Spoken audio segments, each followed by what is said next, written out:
La furtivité désigne l'ensemble des techniques visant à réduire la signature d'une unité militaire, afin de la rendre plus difficile à détecter. Cela concerne tous les domaines, aérien, naval, que ce soit de surface ou sous-marin, et terrestre. Historiquement, la furtivité a commencé par des camouflages visuels, des couleurs mimétiques et des mesures de discrétion sonore rudimentaires. Avec l'apparition de capteurs technologiques comme le radar, l'infrarouge, le sonar, etc., des contre-mesures dédiées ont émergé pour contrer ces évolutions. Et on va voir tout ça ensemble. Salut les amis, moi c'est Wapsis. Aujourd'hui, on va explorer ensemble un domaine fascinant et plus que jamais au cœur des stratégies militaires modernes, la furtivité. Dans cette vidéo, on va se concentrer sur la furtivité aérienne, son évolution, ses technologies et ses usages.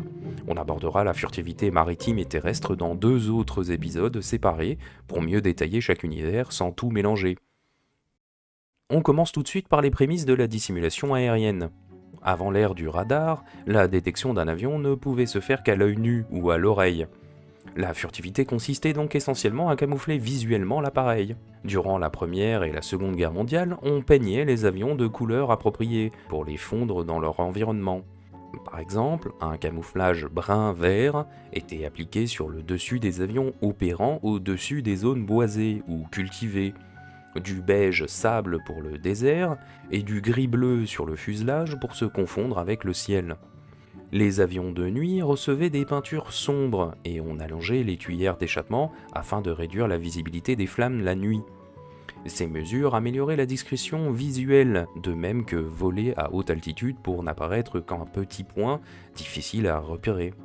Pendant la Seconde Guerre mondiale, les avions de bombardement utilisèrent ces camouflages et volaient souvent de nuit pour réduire les risques d'être vus ou entendus. Avec l'apparition du radar, de nouvelles menaces sont apparues. Les Allemands expérimentèrent dès 1944 l'avion Horten HO 229 aux formes d'ailes volantes en bois, cherchant à réduire l'écho-radar. On suppose qu'un mélange de charbon pouvait absorber partiellement les ondes, une tentative précurseur de furtivité radar. Les Alliés de leur côté développèrent le leur radar chaff. Le largage de paillettes métalliques brouillait les radars adverses, préfigurant des contre-mesures actives. Après la guerre, la course à la vitesse et à l'altitude devint une forme de furtivité tactique. Par exemple, l'avion espion U-2 volait à très haute altitude, plus de 20 km, pour rester hors de portée visuelle et radar des défenses de l'époque. Tandis que le SR-71 Blackbird misait sur son altitude et sa vitesse supersonique, pour éviter l'interception. Cependant, la véritable furtivité technologique ne démarra qu'au début des années 70, alors que le progrès de l'informatique permirent de calculer précisément la surface équivalente radar d'un avion, appelé communément SER. La furtivité radar vise à minimiser l'écho d'un avion sur les écrans adverses. On distingue classiquement la furtivité passive, la réduction intrinsèque de l'écho, et la furtivité active, qui permet de leurrer activement le radar ennemi. Un avion furtif est conçu avec une structure et des matériaux qui réfléchissent le moins possible les ondes radar. D'une part, la géométrie est étudiée. On évite des formes en angle droit ou en dièdre, qui renvoient fortement l'énergie, au profit de surfaces inclinées ou courbes, de sorte que les ondes radar soient dérivées ailleurs que vers la source de l'émission. Les premiers avions furtifs, comme le F-117 Nighthawk, avaient des facettes planes très marquées pour dévier les ondes dans des directions précises, d'où son surnom de Hopeless Diamond. D'autre part, on utilise des matériaux absorbants, qu'on appelle RAM.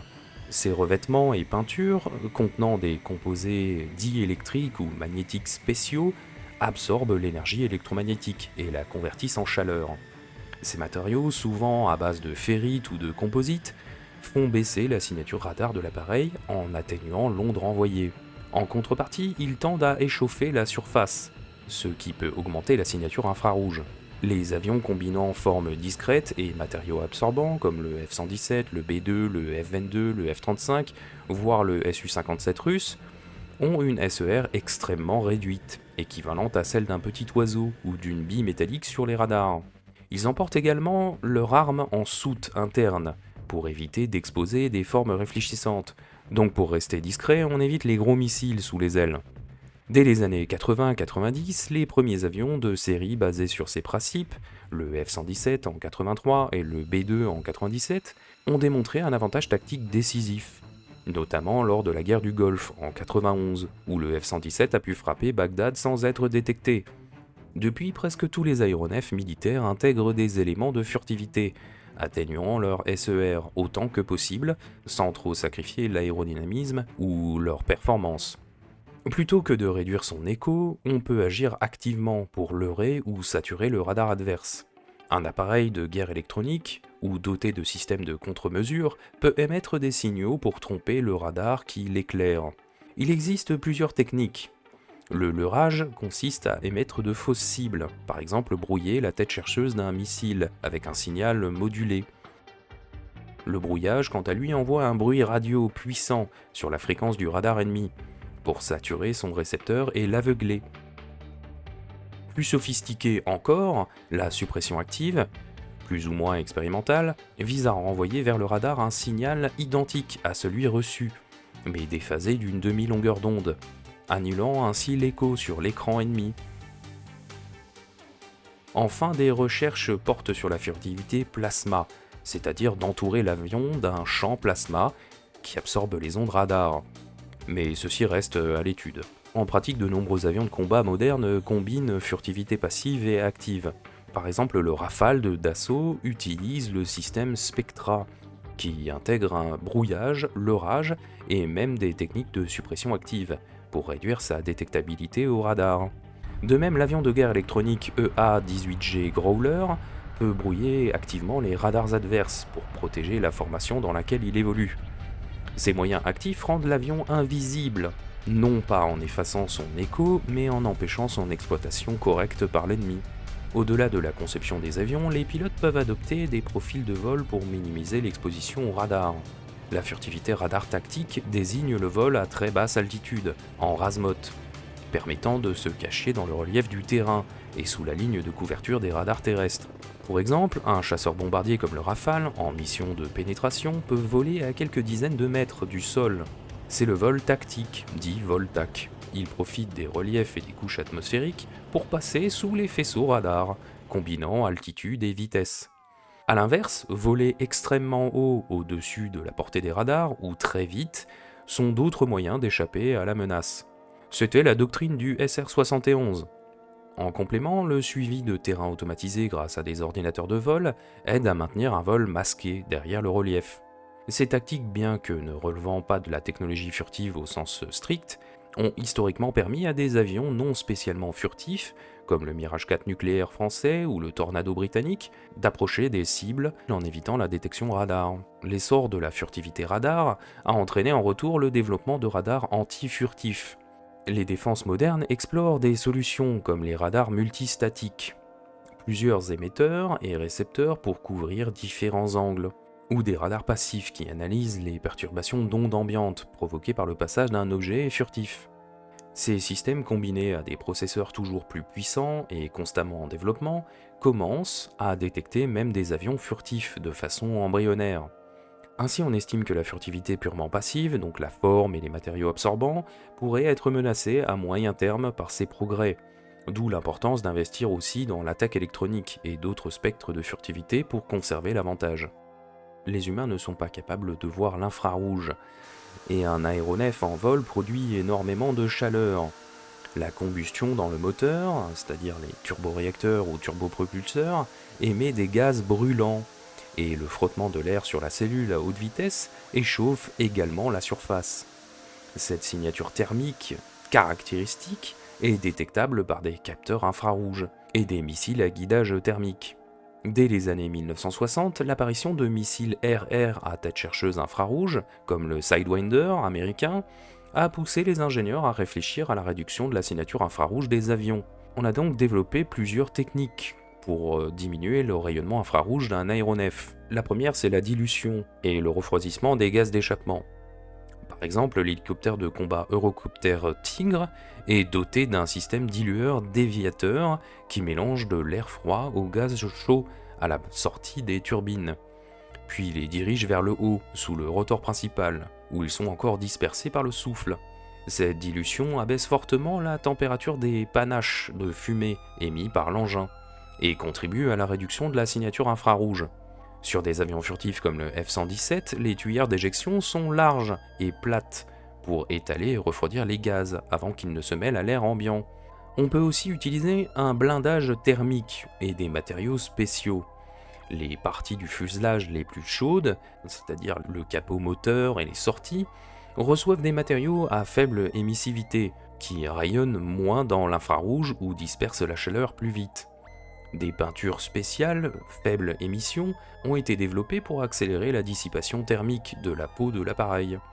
De plus, l'armement étant en soute interne sur les avions furtifs, cela évite d'avoir des missiles externes dont la peau chauffée pourrait être facilement repérée à la caméra thermique. La gestion de vol peut tout autant faire la différence. Un avion peut réduire sa signature infrarouge en évitant certaines configurations de vol. Par exemple, un jet qui utilise la post-combustion, l'afterburner, produira un intense panache chaud visible à des dizaines de kilomètres en infrarouge. Un F-22 ou un F-35 limitera donc l'usage de l'afterburner en situation tactique critique. De même, voler à basse altitude dans de l'air plus frais ou au milieu de couches nuageuses peut aider à masquer partiellement la signature thermique. Malgré toutes ces mesures de réduction, un avion reste chaud comparé à l'air ambiant et donc plus ou moins facile à repérer par l'infrarouge à certaines distances. Les chasseurs modernes intègrent d'ailleurs souvent un capteur de recherche infrarouge, IRST, capable de détecter les émissions infrarouges d'un autre avion. C'est encore le cas du Rafale, qui peut détecter ainsi un avion hostile à 100 km de distance grâce à son OSF, Optronic Secteur Frontal. Cela souligne l'importance de la furtivité infrarouge. Demeurer discret requiert donc de réduire la signature thermique autant que possible. Enfin, en dernier recours, face à un missile à guidage infrarouge, les avions déploient des leurres pyrotechniques, qu'on appelle des flares. Ces cartouches larguées brûlent en produisant une source de chaleur très vive pour tromper le missile. Ce n'est pas de la furtivité à proprement parler, puisque l'engin a été détecté, mais cela complète le package de survie face aux capteurs infrarouges. Malgré toutes les avancées technologiques, un avion peut encore être attaqué à vue par des canons antiaériens, des missiles à guidage optique, etc. Notamment à basse altitude ou en appui approché. La furtivité visuelle reste donc pertinente. Elle passe par la taille, la forme, la couleur et les tactiques d'emploi. Plus un appareil est petit, plus il est difficile à repérer visuellement, bien sûr. Sa forme et ses couleurs doivent éviter les contrastes avec l'environnement, d'où les camouflages de peinture qui persistent à l'ère moderne. Par exemple, un chasseur bombardier A-10 Thunderbolt 2, destiné à l'appui au sol, est souvent peint en vert brun ou en gris clair selon le théâtre, pour se confondre avec le terrain. Les fumées d'échappement très visibles sur les anciens avions ont été réduites grâce à de meilleurs carburants et moteurs. Les projecteurs ou phares sont évidemment éteints en mission de combat nocturne. Sur le plan optronique, certains missiles ou senseurs utilisent des caméras classiques comme celle d'une GoPro ou des imageurs à faible lumière. Contre ceci, le camouflage et la discrétion visuelle restent la solution. Des moyens tactiques viennent renforcer la furtivité visuelle. Voler de nuit, dans le dos du soleil, ou à la limite des nuages, peut compliquer l'observation. Durant la guerre du Vietnam, les avions américains effectuaient souvent leurs attaques à l'aube ou au crépuscule pour bénéficier d'une faible visibilité. Aujourd'hui, même un avion furtif comme le F-35 pourrait être ciblé par un optique haute résolution, d'où des recherches sur le camouflage actif optique. Par exemple des revêtements à LED adaptatives, capables de changer de couleur ou de luminosité pour imiter le ciel. Des essais canadiens ont eu lieu. Bien que la cape d'invisibilité totale soit encore de la science-fiction, on s'efforce d'au moins retarder la détection visuelle par des peintures absorbant les lasers de télémétrie, ou bien des verrières traitées pour éviter les reflets. Les aéronefs ont un autre problème, ils sont en général très bruyants. À basse altitude et basse vitesse, un avion ou un hélicoptère peut être entendu par l'ennemi avant d'être vu ou détecté par des capteurs. On a donc inventé des capteurs acoustiques, capables de repérer les avions, des réseaux de microphones au sol, grosso modo. La furtivité acoustique est donc un défi, souvent en conflit avec la furtivité radar. En effet, les avions furtifs à faible SER ont parfois des formes non optimisées aérodynamiquement, de nombreux angles, des soutes internes et emportent du poids supplémentaire, ce qui nécessite des moteurs plus puissants, donc plus bruyants. Par exemple, le F-117 était notoirement bruyant pour sa taille. Néanmoins, des efforts ont été menés, surtout pour les hélicoptères. Le bruit principal d'un hélico provient des pales du rotor. Airbus Hélicoptères a développé des pales de rotor innovantes, les Blue Edge, au bord de fuite en forme de boomerang, qui réduisent fortement le slap, le bruit impulsif à chaque rotation, limitant jusqu'à 50% du bruit selon le constructeur. Cela permet une approche plus discrète d'un hélicoptère militaire. De même, l'hélicoptère furtif américain RAH-66 Comanche, dont le projet a été finalement annulé, avait des rotors carénés et un échappement diffusé, pour également diminuer son bruit de 50%. Pour les avions à hélice, des hélices multipales à vitesse de rotation réduite limitent le niveau sonore.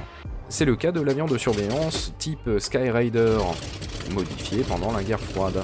Malgré tout, faire taire un avion de combat reste quasi impossible. Un jet supersonique produit un bang sonore et un fort grondement. La meilleure stratégie acoustique consiste donc à voler suffisamment haut ou vite pour que l'ennemi n'entende l'avion qu'après son passage.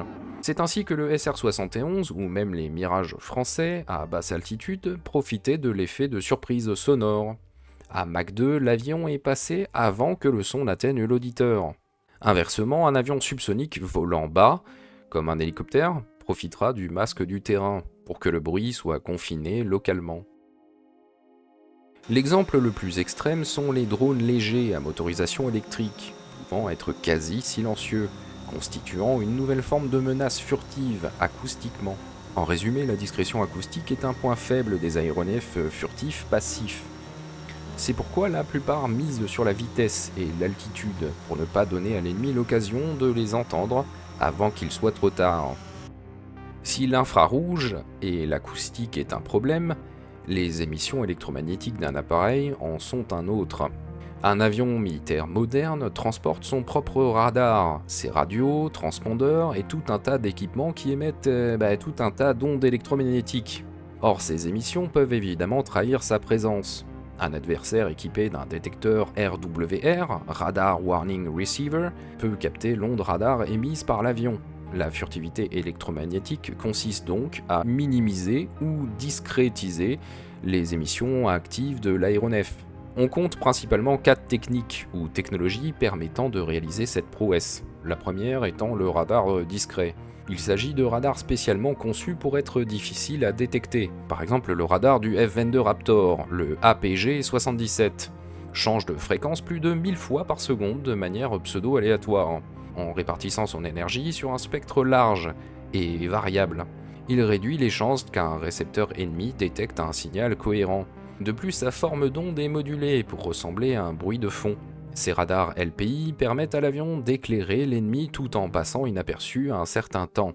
Néanmoins, aucune émission n'est totalement indétectable. On parle de faible probabilité d'interception, LPI, pas d'invisibilité.